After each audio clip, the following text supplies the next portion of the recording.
Vamos a saludar con nuestro primer invitado. Le damos la bienvenida al máster Guillermo Cano. Vamos a hablar sobre el tema de la política de seguridad del gobierno y otros temas de coyuntura política. ¿Cómo le va, máster? Gracias por acompañarnos en esta mañana aquí en Ecuador en Directo. Bienvenido. Estimado Jaime, estimada Carlita, buenos días a su audiencia directa. Mi cordial saludo y lamentando este problema técnico que nos ha retrasado más de 15 minutos, pero en fin, estamos a la orden para tratar de conversar en estos aires de libertad que ahora disfruta el país.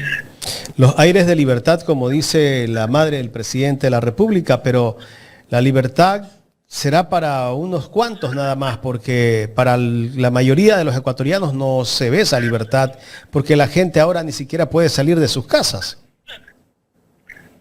En efecto es así, y abusando de esos aires de libertad, pues me permito expresar y desde luego mi saludo cordial a todo ese público maravilloso que se expresa con solidaridad, con entendimiento, con comprensión a las expresiones que se vierten en este medio, y aquellos también que entiendo yo que ni siquiera los leo, que por ahí me han comentado que despotrican cada vez y cuando yo intervengo en este medio.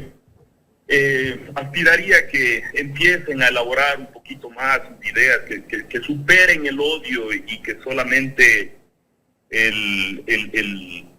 la capacidad que tienen para insultar, para descalificar, lo transformen de alguna manera en propuestas, en pedir espacios aquí mismo como para expresar sus supuestas ideas.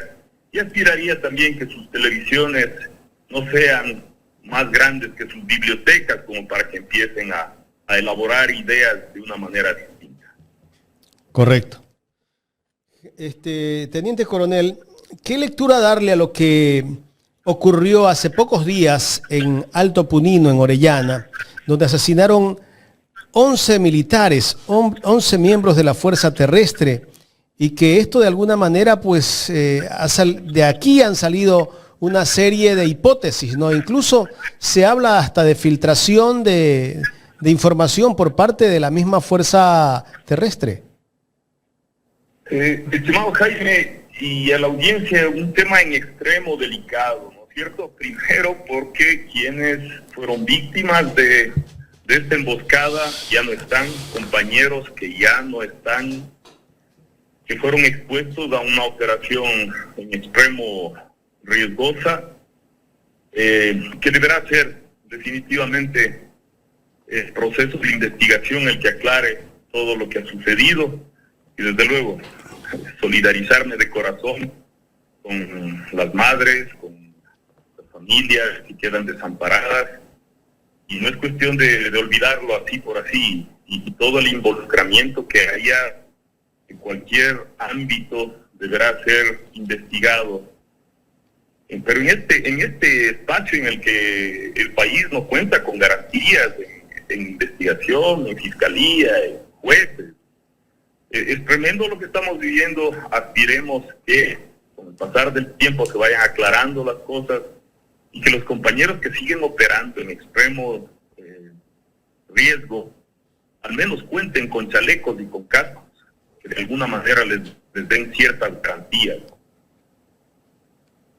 Cuando usted dice que cuenten con chaleco y con cascos, ¿eso qué quiere decirnos? ¿Que no están dándole las protecciones necesarias a los miembros de las Fuerzas Armadas?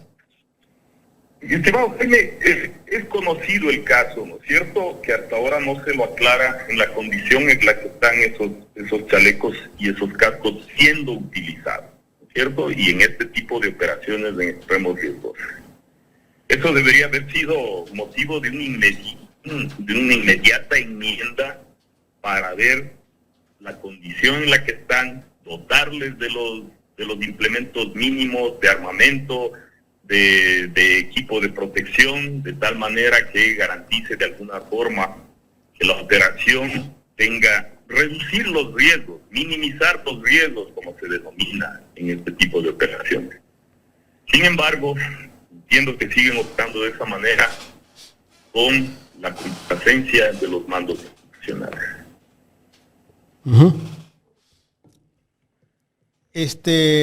Teniente Coronel, ¿Es función de las Fuerzas Armadas tener que estar siempre rastreando las situaciones ilegales en temas de minería en la Amazonía ecuatoriana?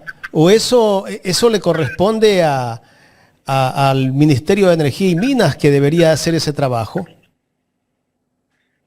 Pero es interesante analizarlo, analizar el antes, ¿no es cierto? Que implica cómo es posible que este tipo de minería ilegal a gran escala, y muchas de ellas inclusive a cielos abiertos, se logre estructurar sin que las autoridades competentes se percaten y ya se tenga que pretender solucionar de esa manera. O sea, todo el proceso en el que se establecen este tipo de operaciones irregulares de explotación minera, todo el equipo pesado con el que tienen que contar para este tipo de operaciones, no se lo hace de la noche a la mañana. Y después recurrir a las Fuerzas Armadas para que exponiéndolos en las condiciones que están, es poco menos que irresponsable. Llama la atención que dentro de esos campos mineros o esos campamentos que hacen, no se dé cuenta el Ministerio de Energía, porque esto debe ser que tienen muchos meses trabajando allí, porque vemos maquinaria pesada, por donde entra esa maquinaria pesada, y todo lo que están haciendo ellos, deforestando de alguna manera, aparte de estos sectores donde van a extraer el oro. Lo que más llama la atención también, estimado Jaime, es la cantidad de minería ilegal que hay desde hace aproximadamente 8 años a la presente fecha.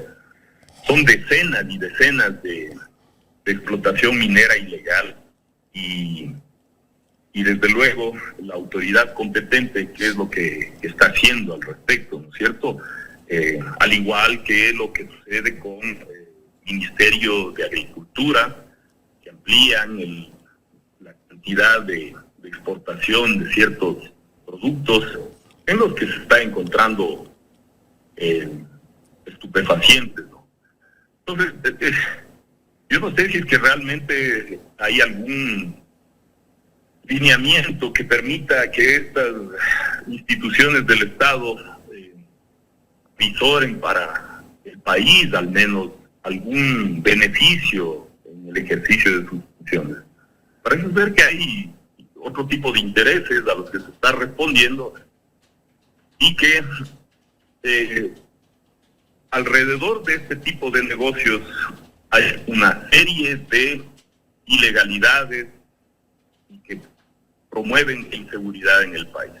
Aspiraríamos que con las propuestas que están haciendo ahora, el proyecto de ley económico urgente, de alguna manera se visibilice claramente este tipo de irregularidades y se pueda atacar desde la raíz, porque no es cuestión solamente de tratar de solucionarlo por la fuerza. Hay muchísimas otras acciones que se las puede hacer anticipadamente.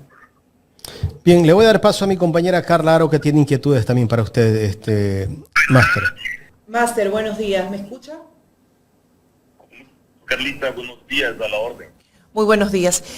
Máster, ¿qué considera usted que pasa dentro del sistema de inteligencia? Porque, ¿por qué no han podido prevenir este tipo de situaciones? Bueno, como bien lo acota Jaime, hay ámbitos que deben hacerse responsable los organismos del Estado, las instituciones del Estado que les corresponden, ¿no es cierto? Inicialmente el Ministerio de Energía, de Minas, Ministerio de Agricultura.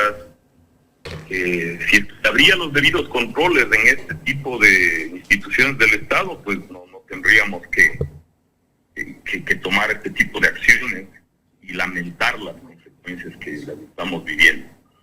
Desde luego que después tiene que, para las intervenciones de la fuerza, ya tiene que intervenir desde luego también inteligencia, elaborar la inteligencia correspondiente con la información que se recabe.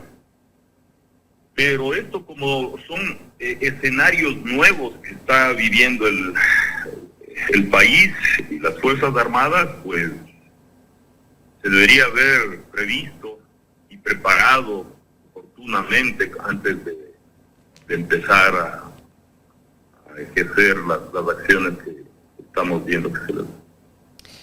¿A quién se le puede atribuir pues la responsabilidad de esta operación fallida?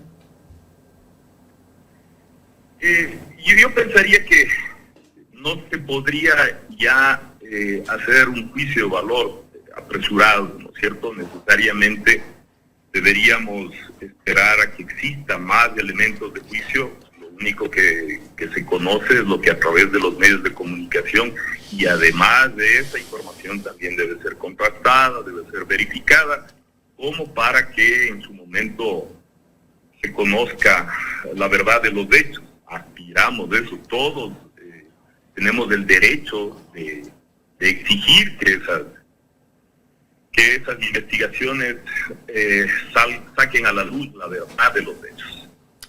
Máster Cano, el Gobierno Nacional presenta ante la Asamblea Nacional un proyecto de ley básicamente de reforma económica para desmantelar, desorganizar, darle un golpe bajo a estos grupos criminales que ellos manifiestan, pues son su objetivo, aunque no vemos que realmente apliquen una política direccionada a darles en el centro, en el corazón, que es el dinero, que es la parte económica que incluso tiene empoderada a muchas instituciones del Estado. ¿Cuál es su apreciación de este tema? ¿Qué es lo que se necesita realmente para darle en su columna vertebral a estos grupos delincuenciales que tienen tomado el país en diferentes aristas?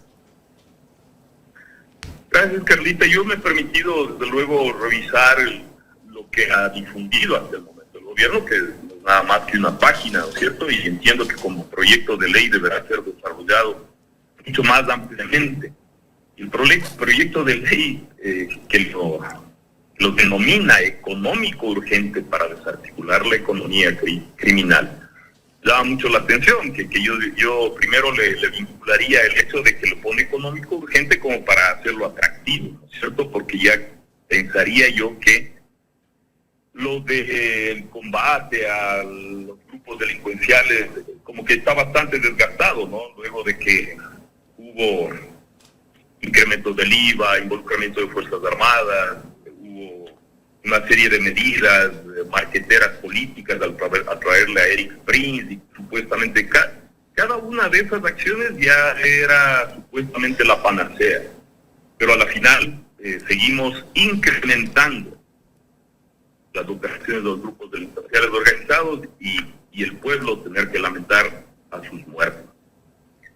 Me he permitido revisar, como decía,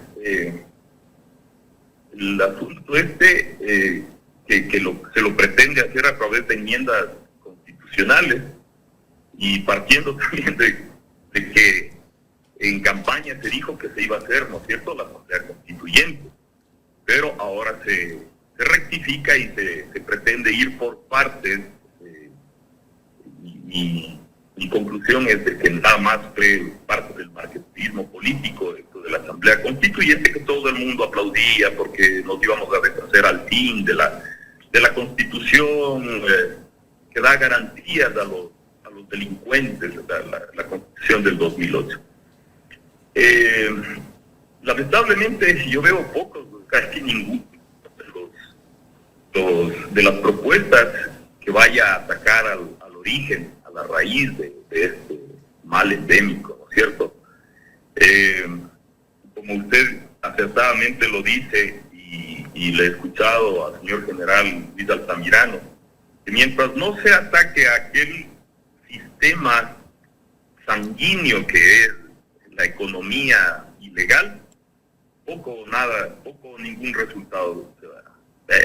Seguimos con los operativos de racialización. ¿Y cómo atacamos justo al corazón de los grupos delincuenciales cuando tenemos una UAFE que básicamente no sabemos qué hace, no entendemos cuál es su trabajo porque no ha dado resultados?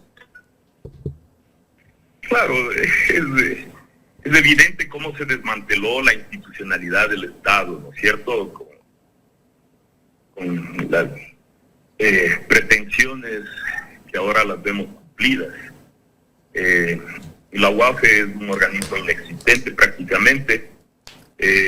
Hay supuestamente tenemos, ¿no es cierto?, superintendencia de bancos, superintendencia de compañías, que deberían estar atrás de todos estos dineros sospechosos, por decirlo menos.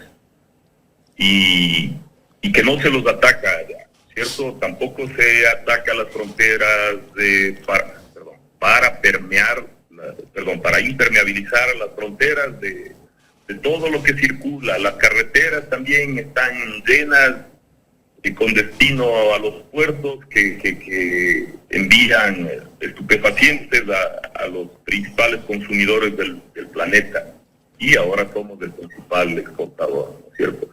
Todo este tipo de acciones que ya son repetitivas, que todos las sabemos que se las debería hacer, no se las hace.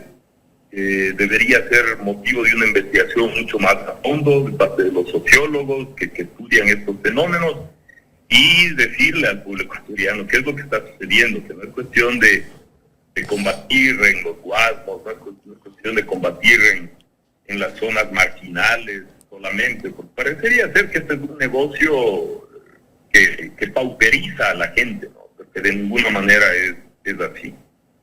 Uh-huh. Máster, finalmente, ¿usted cree que el gobierno tiene una política de seguridad en marcha? ¿Hay un plan, como hace mucho tiempo atrás vienen anunciando que está funcionando el plan Fénix? La madre del presidente de la República nos habla que en el Ecuador se respira paz, tranquilidad. Bueno, en fin, nos hablan de un Ecuador distinto, de un Ecuador que prácticamente en ellos creo que existe. ¿Qué criterio tiene usted? Lamentablemente, mi estimado Jaime, pienso que evidente que gobiernos de esta naturaleza vienen con proyectos neoliberales que únicamente pretenden tienen planes de negocios, ¿no es cierto? Y en sus afanes, planes de negocios, de viajar por aquí, por acá, con el lujo socialista, que cada hora de vuelo supuestamente cuesta una carrera universitaria. Cada quien que ha venido bate récord en número de viajes, ¿no es cierto? Mientras el país se desangra, mientras el país está viviendo crisis económica, crisis social, crisis de infraestructuras, crisis de seguridad, de educación, de salud, ellos siguen en sus negocios. Y yo diría, mi estimado Jaime y Carlita, que hasta cierto punto eso es lo que, al ser esa su naturaleza. Pero lo que sí reprocho es que el pueblo ecuatoriano elija ese tipo de destinos, a sabiendas, que me digan, desde el último periodo pseudo-democrático que vivimos desde el año 79, la dictadura permitió generosamente que volvamos a la democracia, me digan cuál periodo neoliberal ha sido de crecimiento y de bonanza económica para el país, de obra pública, de atención a las necesidades de las mayorías y cosas por el estilo. Absolutamente no. Por más que por ahí salgan con cifras macroeconómicas que pretendan maquillar la pobreza de la microeconomía que sufre el pueblo ecuatoriano. Entonces, ellos seguirán en sus negocios, esa ha sido su naturaleza, negocios cuestionables, y esperaríamos que haya alguien en el gobierno, en las instituciones del Estado, que regresen a ver que esto es cuestión de atender las necesidades del pueblo y no incrementar las jugosas fortunas que tiene las oligarquías. Máster, quiero agradecerle por el tiempo que nos ha brindado para conversar estos minutos con usted. A usted, estimado Jaime, mil disculpas, qué pena que la tecnología no apoyó esta vez y aspiraría a tener un poco más de tiempo para entrar en análisis de este proyecto de ley. Ok, muchísimas gracias. Gracias y buen día a todos. a la audiencia sobre todo. Gracias al máster Guillermo Cano, conversando con nosotros en esta mañana aquí en Ecuador en Directo.